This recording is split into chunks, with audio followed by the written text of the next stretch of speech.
Mind, check 1, 2. Perfect. Cool. So you guys are from Toronto, correct? Yeah, we call it Toronto. Toronto. Yeah. Okay. You don't pronounce the final T. Toronto. Toronto. Yeah.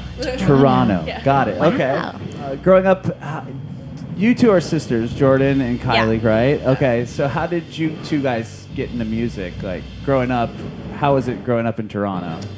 I don't know. When I was a little kid, I just liked listening to music and like singing. And my parents got me a guitar when I was, I think, around 6 years old. And Kylie kind of fell into it because, you know, sisters always end up doing the same sort of extracurricular activities. Sure. Yes. And then she quickly surpassed me as a player and as a passionate music lover. So I switched to bass and we started playing and practicing together all the time. And because we were really lazy and didn't want to learn any songs, we just started writing songs ourselves. And awesome. we started a band. And we met Eliza in grade school. And we were in a Disney band for a period of time. A Disney band? Yeah, a Disney band. Well, Canadian Disney band, which is much Canadian lamer. Disney Channel. Whoa, tell us a little bit about that. Oh, no. This band is called Done with Dolls. Don't look it up. And we, it's a part of our past, and it just really wasn't the kind of music that we wanted to play. Like, we all loved classic rock, and we weren't really playing that kind of music. So when we got into high school, we just sort of readjusted our sound and started writing music that we really gave a shit about. That's when Leandra joined. We met her in high school. And we've been together ever since. So you three met in elementary school, or grade school, and then you guys all came together in high school. Back to the Disney band. I was a huge fan of that band. Were you really? Huge fan. So you knew about before you knew them? Their shows. Oh. This is the one negative thing about Leandra joining the band. She's pretty much the only person on earth that liked this band. I was recently watching our old videos to show, I forget who I was showing, but our first one that we released as The Beaches was, it was recently after we changed the name, and Leandra wasn't in the band yet, but she was actually in the music video for that single, for that song. Okay. So if you watch it and you're like in the know, you can spot Leandra in the video. Oh, that's awesome. Pretty like OG stuff. Because we threw a party for the video, and then we invited a bunch of people to the party. We invited Leandra. And there's a scene where you flick a light switch on and off like a million times. It's great. So how old were you guys when you were doing the Disney band? 13. Oh, wow. Yeah. So we changed. I think The Beaches became a project for us in grade 11. You would have been grade 9, so I would have been 16, and you would have been 15 when The Beaches sort of formally started. Oh, wow. We would have both been 16. Leandra's a little older than us, so But the she would three have of been us like have 18. been playing together for over 10 years. Yeah. How did you guys get into music originally, though? You just were fans of music? Or your parents into No, I mean, musical? our parents, I don't think any of our parents, other than Eliza's father, are musicians. Her dad's a folk singer. Oh, but wow. everyone else, our parents are not musical at all. I think we just sort of, I just like singing and writing music. Same thing with Kylie. Leandra really liked the Beatles and like pop music growing up. I feel like we all kind of had it in our lives pretty heavily growing up, so it kind of just transferred over, and we all developed a pretty strong bond playing together, so it just kind of felt right. Right. And so your dad is a musician? Yeah, my dad, I actually learned guitar before I learned drums. Wow. So I was about maybe 6 when I started guitar, and then just kind of fell into the drums. Not literally, but and then like I got asked to just play with the girls one day walking to school, and that was when I really didn't consider myself a drummer at all, but kind of just like started playing with them all the time, and then got into lessons and started taking it more seriously, and here we are. Would you go to your dad's like gigs and stuff? Oh yeah, growing up I always go to his gigs. It's so nostalgic for me to hear that music. Really? Yeah. So you were just always around like live music? Yeah. and him It's like jamming normal. stuff? Oh yeah, definitely. Wow, that's really cool. We'll get into the Beaches here soon, I promise you. But I'm curious because you three started playing together early on, and then how did you get into Disney? this Disney thing? How did that all come about? It's a really random coincidence. We after we started putting together a few songs, we eventually on our own time made an EP of sorts. Okay. And my dad would just give it to everyone he knew. And he used to eat lunch That sounds like her dad. Yeah, Yes. yeah. Yes. Salesman. He's a proud papa. So he just he passed it along to one of these random guys that he used to eat lunch with, he met like because they went to the same lunch spot. And this friend happened to know someone in the music scene. He started developing us. His name's like Rain Maida. He used to be he still is in Our Lady Peace.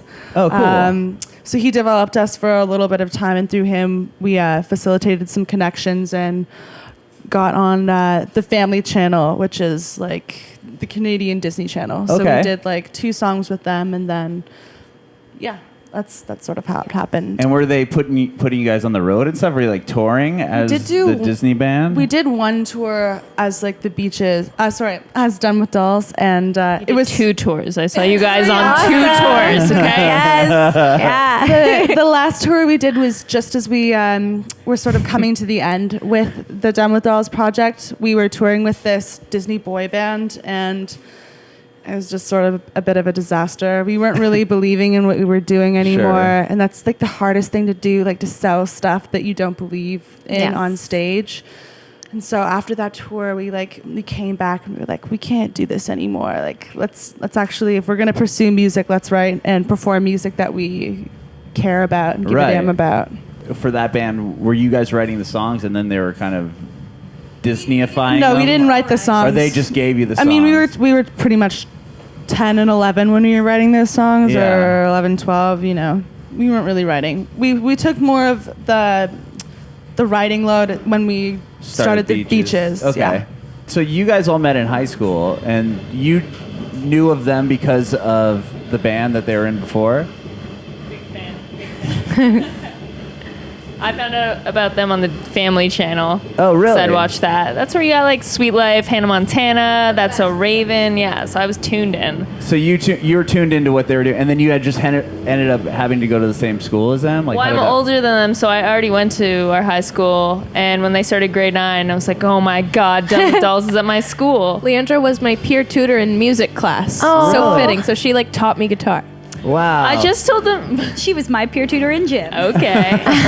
What did I do for you? I arranged songs for like the senior band, like the big band, and I wanted Jordan to sing one because I was a fan. And you did. And it was beautiful. I like always had this, I wanted to get into the band. Okay. I had this secret. Like ulterior motive? Like What's senior band? Is that like a typical thing in Canada? no, it's like, It's just what they call like the band at our senior, school. the senior. you know, like clarinets and Right, trumpets, like things the that. marching band. Yeah, No, cooler. it's like a big band. It's like a jazz band. Yeah. Wow. Okay. Stevie Wonder songs. Oh my gosh. Stevie Wonder covers. That was my nose. Don't speak out of my nose. Thank you very much. Stevie Wonder was all I wanted to say. Okay. That's amazing. We don't have that here. Yeah, we didn't have. We had like a marching band that would play like at the football games and stuff, but not like a cool band. Well, we went to an arts high school, so that also kind of like really did help allow us to be creative. And Okay. it gave us like opportunities to express ourselves Sure. in different ways. Like we all kind of got into like different divisions of art at that school because of it. Okay. But yeah, the 3 of us were all in senior band. Jordan was not, but Okay. Theater Yeah. geek. So you 3 all were in the same band at the same time? no, we were all in it at different years because okay. like the way that it worked, the classes were different. Like You were I'm different younger. ages. We're yeah, all sure. different ages. Sure. Yeah. So when you started playing with them, that was you guys were all still in high school when the Beaches like officially formed? Like, Yeah, how did I that was go? in my 5th. I took an extra year. I was planning on going to university for classical piano. So Okay. I was using that year to like practice and get ready for auditions. Sure. So I took a victory lap. And that's when you guys asked me to join the And band. then how did you get into music originally? I had a piano at my grandparents' house growing up. Okay. So I bugged my mom to let me take piano lessons when I was like 6. Uh-huh. And I did that for 12 years. And I was in love with Avril Lavigne and everything she was about. Of course. So I wanted to be Avril Lavigne. Me too. So then I picked up the guitar and bass and anything I could get my hands on. Okay. And I just wanted to like perform. Nice. And then, so you guys are all playing together. And when did you play your first show as the Beaches? Played it at the Riverside, which is a venue that doesn't exist anymore in I think Toronto. it was February 25th, 2013. Yeah, she remembers. She remembers because she makes us celebrate her anniversary every year. I joined January 24th. That's amazing. Yeah, a She's month always later. like, "Where are my gifts?"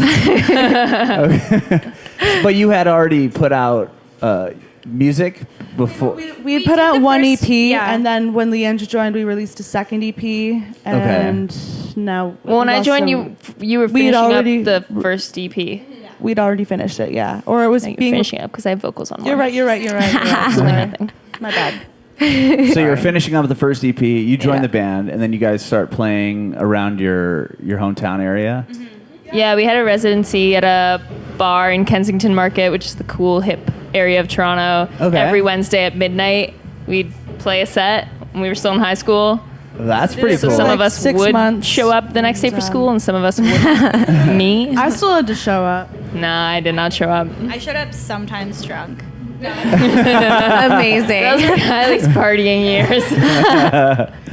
So you guys had this residency, and then you put out 2 EPs, and then you get signed to Universal Music. Or, Yeah, that was just when we were graduating. Or sorry, when we were graduating high school, we got signed to Island. to Island Records. Yeah. And how was that? Like, how did that happen? We one of the connections that we made through Rain. We ended up seeing him a few years later when we were playing South by Southwest. Okay. I think it was our last year in high school, and he really liked our set and really liked how we had developed as a band. Sure. And yeah, like it didn't really go much further than that. He's just like, I want to develop you guys and see what you can do in Los Angeles with some really awesome songwriters. So we went on a few LA writing trips, and then I think a year later we were officially signed to Island. It all happened pretty fast too. Like he basically we were in this trial period where we weren't like fully signed, so we kind of just got told like 3 days before, you guys are gonna be going to California for a month. Wow. My math teacher was pissed. Oh, I It bet. was rough. But it was a really great experience, and because of that, like we all grew individually as songwriters and as a band. Like it really unified us, and it was like we have really great memories from that time. You must have pretty supportive parents then that were going to be like, Yeah. yeah, you guys can leave the country and go write music in Los Angeles. They're pretty Thanks, chill. Mom and Dad. I mean, they always wanted us to get good grades, so as long as we kept up that sort of side, they were fine with it. I think they also, like, we rehearsed, once Leandra joined the band, we rehearsed, like, every single day after, like, high school for a few hours, and we'd have to drive, like, an hour to get there. So they saw, like, how dedicated and how committed we were in putting the time and work in. And we played so many shows all through high school and still going to school. And so I think once they saw, like, how passionate we were about it, they were all right to kind of let us flourish a little bit. Right. Yeah. And was music something, I mean, because you three had been playing together since an early age, and, you know, even all 4 of you in high school, like, was music pretty much it for you? Like, you knew that this is what I want to do. I want to be in a band, and, like, did you have any, like, backup plan, or was it just, we're going to go full force on this? Absolutely no backup plan. I feel like after, to be honest, guys, after the first tour was when I was like, okay, this feels right. Like, after the first tour, you kind of realize what you're signing up for, and you realize if you can do it or not. And I think after that, it was like, okay, this is a full-time gig.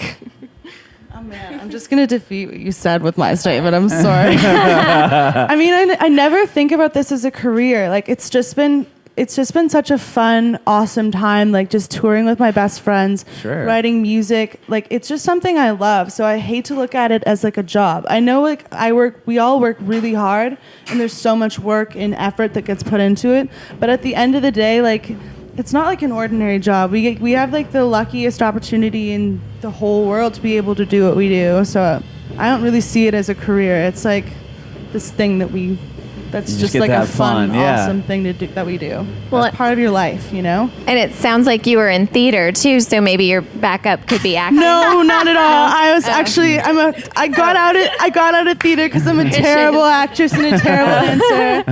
No, I mean if I wasn't doing this, I'd go to school and for like 10 years and never find a career that satisfied me. But like this is just, I feel like we're all so lucky that we found something that we just genuinely loved pursuing. Sure. Yeah, I don't know. The term career just seems wrong Yes. for this particular enterprise that we're in. Right. And then, well, Eliza, you said after the first tour, that's when you kind of came to the realization that, Like hey, a full on like was that the obviously- full tour with? This is when the Beaches are formed, or is this when you were doing? We did our first real tour. I guess we did a UK tour as well with Brody Dahl. But I mean, like this one was like 6 weeks long. We did it with Death from Above, and it was all through Canada, and it was our first real tour. Oh, I'm sorry, and the States too. as well. So it was real. Can I swear? Yeah. Real shit. Real shit. And yeah, like not to say that up until then I didn't think that this was my career or anything. I just, I think I realized what it was going to take and what it entailed and that I was made for it kind of after that first tour. Sure. Yeah. And then how'd you guys get hooked up with Death from Above? Like, how did that come together? Leandra, social media. Really? Queen, Twitter. That's Yeah, I forgot. Did they like our tweets or something? We became Twitter pals. Really? And then they reached out to our manager and asked us to go on the road with them. That must have been a pretty cool phone call to get. Oh, yeah. We were so stoked. They came to check us out in Quebec City. I think we were playing a festival together. Yeah. And then we stayed up like till 4 a.m. with Jesse. I don't actually think you and I went to bed that night. But yeah, Jesse stayed for our whole set and Yeah. loved it. And then we hung out the whole night. And That's they're fun. also the best guys. Now we're great pals. And then was that tour before or after you got picked up by Island? After. After. Yeah, that was Okay. 2017. This was technically like even Universal. I think Universal was involved with us at this Yeah. point too. Okay. Yeah. We're sorry, confusing. We're signed to like 3 different record labels. Because of the Canada to Yeah, the States. so we got a Canadian label, a UK label, and an American label. Wow. As of now. Yeah. I don't know if we can add any more. Can we add any more? Universal's the parent company, right, James? Yeah. Oh. You picked up another country while we've We been have talking. Australia now? Shit.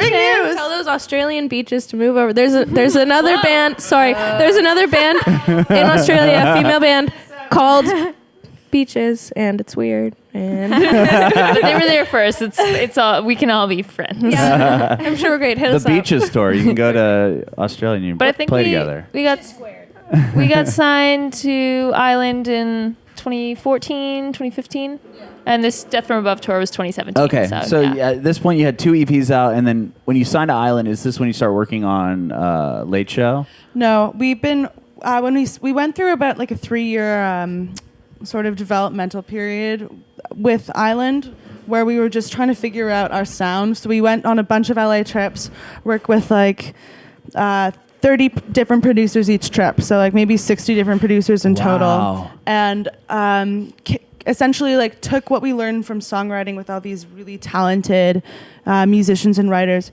and brought it back to Toronto and thought about what we really wanted our sound and our message to be about.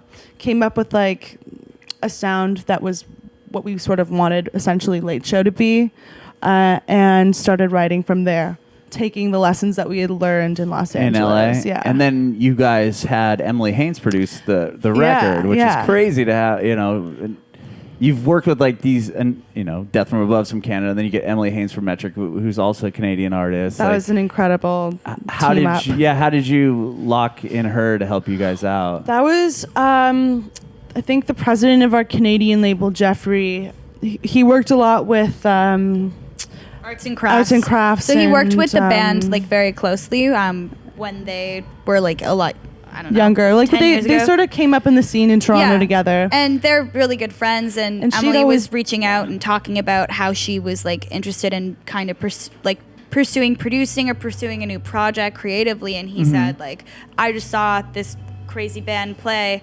You should produce their first record. This should be like, this is what you should do next. And Sure. It was she his listened idea. to all our songs and she like immediately like just pitched herself to us. Wow. Like it was nuts. That We must thought have we were been gonna go pretty get crazy. coffee with her, and she like had like almost a PowerPoint presentation. Here is nuts. why you should let me It's like a produce. TED Talk. It's amazing. She was like, let me play this song for you that I wrote. But she ended up producing it with Jimmy Shaw from her band. Yeah, so right. It was We a did it saw that. together. team. Team effort. Yeah. That's amazing. So then you put out that record, and then did you tour on that album as well after it came out? We did a headlining tour across Canada. Okay. And then we did another sort of follow-up tour where we opened for the Glorious Sons, who are like another big Canadian rock band. Sure. Okay. Wow. And then now you guys are on tour with Passion Pit on this, sold out tour. I know, Amazing. it's crazy. That's awesome. And you released two singles like pretty recently. Yes. And so what's next with you guys? Are you New music is coming. New music's on the way. Can we say it's an EP? A new EP is coming out. Yeah. Did I say the name of it? They're just gonna, you don't have to come. I actually, you know what? I'm sorry. I haven't actually gotten this information. I'll start from the beginning. Yeah.